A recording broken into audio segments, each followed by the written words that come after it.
Okay, so let us start lecture number 6 of physics. So, today's topic is Coulomb's law in vector form. So, पिछले lecture में आपने coulomb law scalar form में पढ़ा था.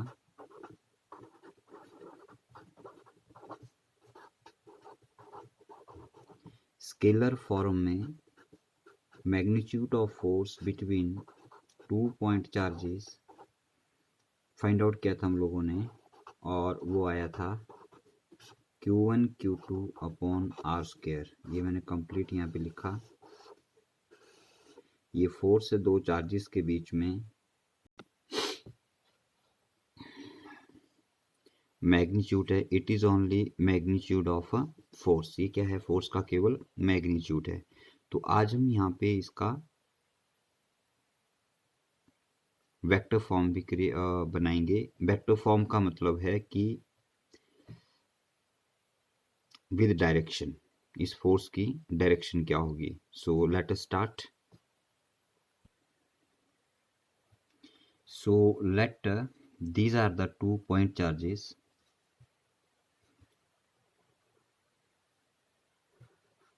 Q1 and Q2. Let both are positive. I am not writing the sign, so that means both are positive. And let distance between them is R. Simple, I am writing here the R. इन दोनों के बीच का जो distance है वो कितना है? R है. तो ये दोनों पॉजिटिव चार्ज हैं, R डिस्टेंस से एक दूसरे से सेपरेटेड हैं.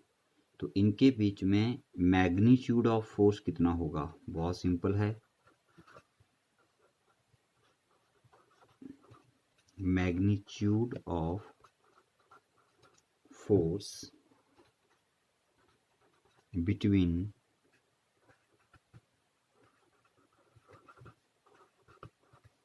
Q1 and Q2H. ये लिखा था हमने यहाँ पर. ये दोनों के लिए सेम रहेगा. दोनों के लिए सेम का मतलब है मेरा कहने से कि जितनी फोर्स Q1 Q2 पे लगाएगा उतनी ही Q2 Q1 पे लगाएगा. ठीक है. तो ये दोनों एक दूसरे पर बराबर फोर्सेस लगाएंगे. लेकिन अब बात आती है इसकी डायरेक्शन की. सो लेट अस डिस्कस हियर. मैं Q1 से Q2 को ज्वाइन कर देता हूं. अब Q1 पॉजिटिव चार्ज है और Q2 भी पॉजिटिव चार्ज है. तो Q1 को Q2 जो है वो रिपेल करेगा. यहाँ पर एक चीज़ बताना चाहूँगा आपको कि हमने पढ़ा है F inversely proportional to R square. F inversely proportional to R square. तो इसे इनवर्स स्क्वायर लॉ भी कहा जाता है. और जो फोर्स इनवर्स स्क्वायर लॉ को फॉलो करती है वो फोर्स सेंट्रल फोर्स होती है. सेंट्रल फोर्स का मतलब होता है कि force acts along the line joining the two points. और यहाँ पर हम बात करें तो that is along the line joining the 2 point charges. इसका मतलब है कि यहाँ पर जो एक चार्ज दूसरे पे या दूसरा चार्ज पहले पर जो फोर्स लगा रहा है वो फोर्स इस लाइन के अलोंग ज्वाइन करेगी. आ रही बात समझ में? मीन्स दोनों तरफ जो भी फोर्स होगी हम लाइन को एक्सटेंड कर दें तो वो इसी लाइन के अलोंग फोर्स रहेगी. That can not be out of this line. इस लाइन का जो अलाइनमेंट है उससे फोर्स बाहर नहीं होगी. ये बहुत इंपॉर्टेंट बात है यहाँ पर जो आपको समझनी है डायरेक्शन से पहले. तो लेट अस स्टार्ट नाउ. अपना क्वेश्चन शुरू करते हैं. तो हम Q1 पर फोर्स की बात करें तो Q1 को Q2 रिपेल करेगा. रिपेल करेगा मतलब ये इसको इस तरफ फोर्स लगाएगा क्योंकि लाइन के अलोंग रहेगी. तो हम इसे इस तरह से डिनोट करेंगे और इसे आप F1 2 वेक्टर लिखेंगे। ठीक है, F1 2 वेक्टर जो मैंने लिखा, इसका मीनिंग क्या है? This is force on Q1 due to Q2। Q1 के ऊपर Q2 जो फोर्स लगा रहा है, that is along this direction, F1 2 vector. ठीक है, अब हम इसका यहाँ पर वैल्यू फाइंड आउट करते हैं। So F1 2 vector is equal to force on 1 due to 2। अब यहाँ पर फिर से मैं कुछ बताना चाहूँगा। आपको पता है, जब भी हम किसी भी वेक्टर को लिखते हैं तो you can write that vector is equal to magnitude into its unit vector. Unit vector means its direction. ये वेक्टर का मैग्नीट्यूड होता है और ये वेक्टर का यूनिट वेक्टर होता है, जिसे आप लोग उसकी डायरेक्शन भी कहते हो। ठीक है, तो जब हम यहाँ पर F1 2 वेक्टर लिख रहे हैं तो हमें इसका पहले मैग्नीट्यूड लिखना है। तो मैग्नीट्यूड हम लिख चुके हैं, वो ये है जो दोनों के लिए सेम रहेगा, that is 1/4 pi epsilon naught Q1 Q2 upon R square into its direction. अब 1 2 की डायरेक्शन क्या है? देखो 1 2 F12 जो फोर्स है वो Q1 पर है Q2 से, तो it is from Q2 to Q1, Q2 से Q1 की तरफ है। तो इसी डायरेक्शन में हम एक यूनिट वेक्टर बना लेते हैं। It is the direction only, so you write this direction as Q21। ध्यान से देखिए, R21, not Q2, but it is R21। R21 means this is direction from Q2 to Q1, Q2 से Q1 की तरफ है R21। तो अब इस यूनिट वेक्टर की डायरेक्शन और इस फोर्स की डायरेक्शन सेम हो गई, both are towards the left hand side. ठीक है, तो यहाँ पर जो आप डायरेक्शन लिखोगे वो लिखोगे R21 unit vector. I hope आपको समझ आ रहा होगा। ठीक है, तो इसे आप इक्वेशन नंबर 1 मार्क कर लीजिए। सिमिलरली अब हम फोर्स निकाल लेते हैं। यहाँ पर वापस आइए अपनी फिगर पे Q2 के ऊपर।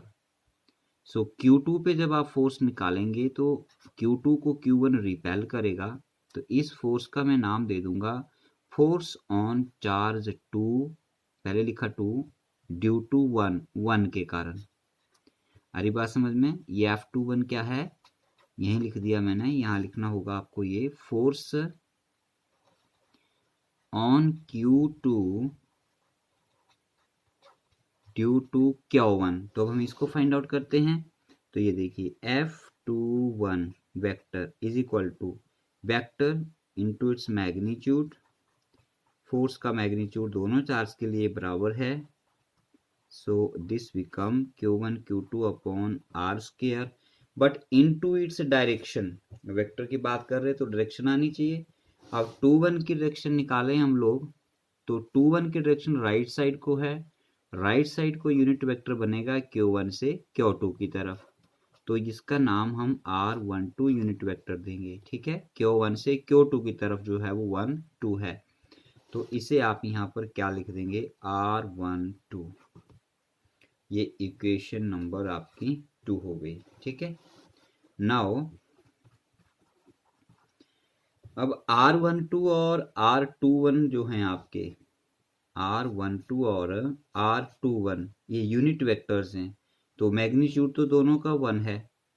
ठीक है, लेकिन डायरेक्शन दोनों की ऑपोजिट है। देखिए फिगर में R12 राइट साइड को है, R21 लेफ्ट साइड को है, तो डायरेक्शन दोनों की ऑपोजिट है, लेकिन मैग्नीट्यूड दोनों का 1 है, मतलब सेम है। तो ऐसे वेक्टर जिनका मैग्नीट्यूड सेम होता है और डायरेक्शन ऑपोजिट होती है, वो आपके नेगेटिव वेक्टर होते हैं। +1 क्लास में पढ़ा है आप लोगों ने, अगर याद है तो। नेगेटिव वेक्टर पढ़े आप लोगों ने, ठीक है। ऐसे वेक्टर जिनका मैग्नीट्यूड सेम होता है लेकिन डायरेक्शन ऑपोजिट होती है, ऐसे वेक्टर्स को हम लोग नेगेटिव वेक्टर कहते हैं, ठीक है। तो इसका मतलब ये हुआ कि आप लोग R21 वेक्टर को minus of R12 unit vector लिख सकते हैं। ये these are the unit vectors, these are the unit vectors. थोड़ा ढंग से देखिए, यहाँ पे R21 जो है वो एक यूनिट वेक्टर और R12 भी एक यूनिट वेक्टर है। इन दोनों का जो मैग्नीट्यूड है, ध्यान से देखिए, मैग्नीट्यूड इक्वल टू 1 है लेकिन डायरेक्शन दूसरे के ऑपोजिट है। तो अब हम क्या करते हैं, इक्वेशन नंबर 1 में देखिए यहाँ पर क्या है, R21, इसको हम लोग रिप्लेस कर सकते हैं किससे, R21 इसके इक्वल है, तो इसको हम रिप्लेस कर सकते हैं R12 यूनिट वेक्टर से। तो इसको हटा के हम इसको यहाँ लिखते हैं तो हमें क्या मिलेगा, देखिए, let us right on next page. So that's okay. ये हम पिछले स्लाइड में F12 वेक्टर का वैल्यू निकाल चुके हैं और ये F21 का, और साथ में हम ये भी देख चुके हैं कि R21 unit vector is equal to R12 unit vector with minus sign. तो हम इसको यहाँ से रिप्लेस करके ये लिख देते हैं, तो क्या मिल जाता है, देखिए, F12 vector is equal to 1/4 pi epsilon naught Q1 Q2 upon R²। इसको हमने रिप्लेस किया इससे, तो ये हो गया माइनस R12 यूनिट वेक्टर, ठीक है। इस माइनस को हम पीछे ले आते हैं तो ये बन गया F12 वेक्टर, माइनस को हम यहाँ पीछे ले आए तो ये नेक्स्ट लाइन में ये बन गया, ठीक है। अब आप इस इक्वेशन को, ये F12 वेक्टर था, ये हमारी इक्वेशन ये बन गई, लेकिन अगर आप इस इक्वेशन को अपनी इक्वेशन नंबर 2 के राइट साइड से कंपेयर करें तो ये सेम है। देखिए, 1/4 pi epsilon not, 1/4 pi epsilon naught Q1 Q2 upon R², Q1 Q2 upon R², R12 unit vector, R12 unit vector. That means ये जो माइनस के आगे टर्म है ये आपकी क्या है, F21 vector. So you can write it here, F12 vector is equal to minus of F21 vector, ठीक है। तो ये आपका जो इक्वेशन 1 और 2 थी ये वेक्टर फॉर्म में थी, और इन दोनों को जब हमने कंपेयर किया तो हमें वहां से मिला F12 vector is equal to minus of F21 vector. कुछ पढ़ा हुआ लग रहा होगा आपको, +1 क्लास में कहीं पढ़ा होगा, हाँ, सोचिए कहाँ पढ़ा है, जस्ट थिंक। वीडियो पॉज कीजिए, फिर सोचिए, जब याद आ जाए तो वीडियो को फिर प्ले करना, फिर देखना कि क्या आंसर लिखा गया है। So pause the video and start to think. Okay, so answer is here, Newton's third law of motion, forces are equal and opposite, ठीक है। इसका मीनिंग ये हुआ कि जो आपकी कुलम फोर्सेस है, कोलम्बियन फोर्सेस जो हैं, एक दूसरे के ऊपर जो चार्ज फोर्स लगाते हैं वो मैग्नीट्यूड में इक्वल होती हैं लेकिन डायरेक्शन में एक दूसरे के ऑपोजिट होती हैं। दैट मीन्स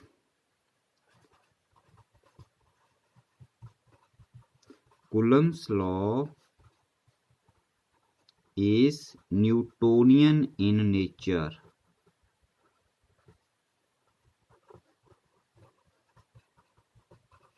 हमें ये एक पहला पॉइंट यहाँ से पता लगता है कि कुलम लॉ जो है वो नेचर में कैसा होता है, न्यूटोनियन होता है, means Newton's third law of motion को फॉलो करता है। ओके, पहला तो फिर यहाँ से पता चला आप लोगों को कि Coulomb's law is Newtonian in nature, और दूसरा वेक्टर फॉर्म में जो हमने इसको लिखा तो वहां से आपको क्या मिला, यहाँ से आप इसका फोर्स का एक तो मैग्नीट्यूड निकाल सकते हैं और दूसरा आप इस फोर्स की डायरेक्शन भी निकाल सकते हैं। तीसरा यहाँ पर एक चीज़ और हमने डिस्कस की कि जो कूलम फोर्स है वो कैसी फोर्स होती है, सेंट्रल फोर्स होती है। तो ये जो मैंने 3 पॉइंट लास्ट में लिखे ये आपका आ जाता है। इन तीनों पॉइंट्स को आप लोग एक बोल सकते हो कि this is the importance of expressing coulomb law in a vector form. Coulomb law को वेक्टर फॉर्म में हमने एक्सप्रेस किया, क्यों, क्या उससे हमें फायदा हुआ, क्या उसकी इंपॉर्टेंस है, तो दैट इज हियर। एक की न्यूटोनियन नेचर में पता लगा, यहाँ से डायरेक्शन निकाली जा सकती है और ये एक सेंट्रल फोर्स है। Okay, so that's all about Newton's law in a vector form. So next topic आता है अब Coulomb's law in terms of position vector of charges. Position vector की फॉर्म में लिखना है, ठीक है। सो वेरी सिंपल डायग्राम है, देखिए Q1 charge, Q2 point charge and let this is your origin। अब पोजीशन वेक्टर बनाना है तो किसी को मैं origin मानना पड़ेगा। so let this is x axis, y axis and z axis। okay, so let this is your vector r1 vector। r1 vector क्या हो गया आपका position vector of q1। let this is your r2 vector, ये आपका q2 का position vector हो गया, ठीक है। सो आप यहाँ पे लिख सकते हैं कि q1 q2 दो पॉइंट चार्जेस हैं जिसमें r1 वेक्टर क्या है आपका पोजीशन वेक्टर ऑफ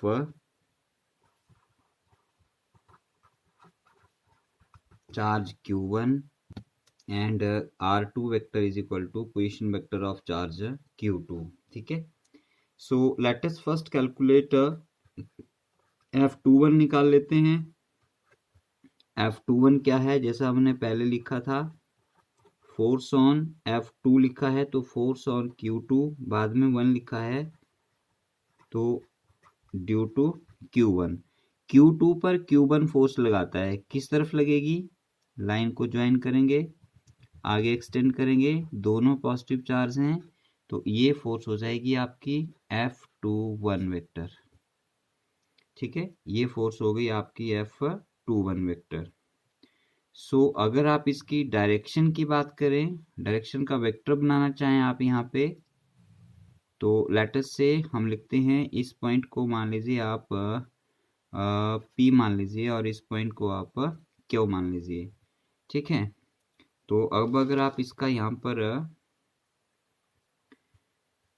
फॉर्मूला लिखना चाहें तो क्या बनेगा, देखिए is equal to F21 vector is equal to 1/4 pi epsilon naught into product of charges divide by square of distance between them. तो अब मैं स्क्वायर को जो है वो वेक्टर की फॉर्म में लिखूंगा, यहाँ पे डिस्टेंस को, इनके बीच का जो डिस्टेंस है उसे मैं वेक्टर की फॉर्म में ले लेता हूँ। तो मेरा वेक्टर P से Q जो हम इनके बीच का डिस्टेंस लेते हैं R, उसे मैं R नहीं ले रहा हूँ, मैं वेक्टर ले रहा हूँ P से Q के लिए। तो ये PQ वेक्टर लिखा तो इसका मैग्नीट्यूड और उसका स्क्वायर, और यहाँ पे आती है इसकी डायरेक्शन। तो डायरेक्शन जो है वो 2-1 की डायरेक्शन होती है 1-2। याद है पिछला टॉपिक आपको अभी अभी किया हम लोगों ने। तो ये है आपकी डायरेक्शन R12 यूनिट वेक्टर है ये, ठीक है। तो इस तरह से हम इसे यहाँ पे लिखते हैं, हाँ पोजीशन वेक्टर में ले रहे हैं हम लोग, बट फ्रॉम फिगर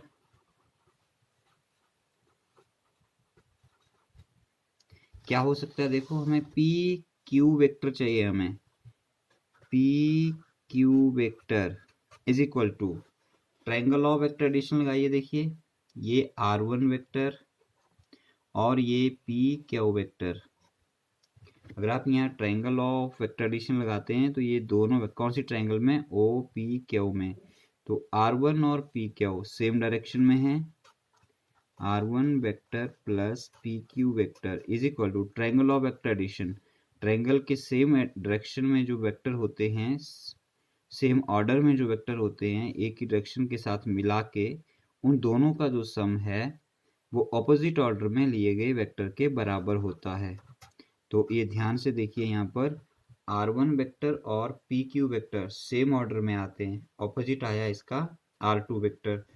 तो यहाँ से अगर आप pq वेक्टर फाइंड आउट करें तो ये आपका r2 vector minus r1 vector बन जाता है। सो pq वेक्टर क्या बन गया, r2 vector minus r1 vector, और इसको आप लोग r12 वेक्टर कहेंगे। ठीक है, ये इसका नोटेशन होता है r12 1 से 2 की तरफ, that is r2 minus r1 vector. ठीक है, सो बट फ्रॉम फिगर क्या निकाला आप लोगों ने, pq vector is equal to r2 vector minus r1 vector is equal to r12 vector. Short form में आप 1 2 लिखेंगे 1 से 2 की तरफ। ठीक है, 2 जो है उसे आप बोल सकते हैं फाइनल पोजीशन वेक्टर, और r1 को आप बोल सकते हैं इनिशियल पोजीशन वेक्टर। ठीक हो गया। तो इसके बाद जब आप इस वैल्यू को यहाँ पुट करेंगे तो what you get here f21 vector is equal to 1 upon 4 pi epsilon naught Q1 Q2 upon PQ vector magnitude और इसका स्क्वायर, उसको हम लोगों ने लिख दिया यहाँ पे R12 वेक्टर, इसका मैग्नीट्यूड और इसका स्क्वायर। तो ये आ गया R12 यूनिट वेक्टर। ठीक होगा। अब हम इसको थोड़ा सा और आगे ले चलते हैं। तो ये इक्वेशन है जो हमने फाइंड आउट की अभी। अब यहाँ पर मैं फिर से यूनिट वेक्टर का डेफिनेशन यूज करता हूँ। आर यूनिट वेक्टर होता है आपके पास vector divide by its magnitude. ठीक है, तो अगर मैं इसका यूज करके इस R12 को लिखना चाहूँ तो आप क्या लिख सकते हैं, R12 unit vector is equal to R12 vector divide by magnitude of R12। इस वैल्यू को जब आप यहाँ पे रखेंगे तो क्या मिलेगा, you simply get f21 vector is equal to 1 upon 4 pi epsilon naught q1 q2 upon r12 vectors magnitude and q, और न्यूमरेटर में हो जाएगा r12 वेक्टर। ये स्क्वायर का क्यू कैसे हो गया, ये आप लोगों के लिए क्वेश्चन है, you will think over it. बहुत इजी है, नहीं समझ आएगा तो पूछ सकते हैं दोबारा से। बट अभी पिछली स्लाइड में R12 वेक्टर को आपने लिखा R12 यूनिट वेक्टर को, हाँ वेक्टर को, ठीक है, R12 वेक्टर को क्या लिखा आप लोगों ने, R2 vector minus R1 vector. तो इस वैल्यू को यहाँ पर और यहाँ पर सब्स्टिट्यूट करेंगे तो आपको क्या मिल जाता है,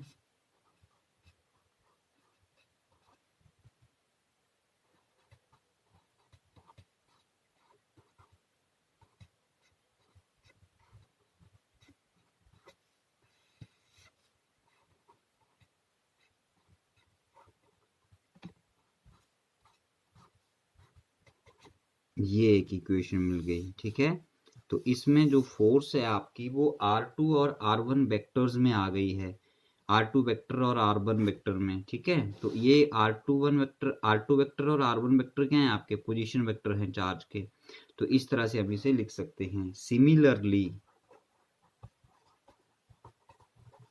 सारा प्रोसेस अगर आप रिवर्स में करें, उल्टा दूसरे चार्ज के ऊपर करें, ये हमने Q2 पे किया था, अब हम Q1 पे करेंगे, तो करने की आवश्यकता नहीं है, सीधा कर सकते हैं आप इसको। जहाँ 2 है वहाँ 1 कर दीजिए, जहाँ 1 है वहाँ 2 कर दीजिए। ठीक है, ये प्रोडक्ट है तो इसको कोई फर्क नहीं पड़ेगा, पर जो R2 है इसको R1 करना पड़ेगा, और जो R1 है उसको R2 करना पड़ेगा, डिवाइड बाय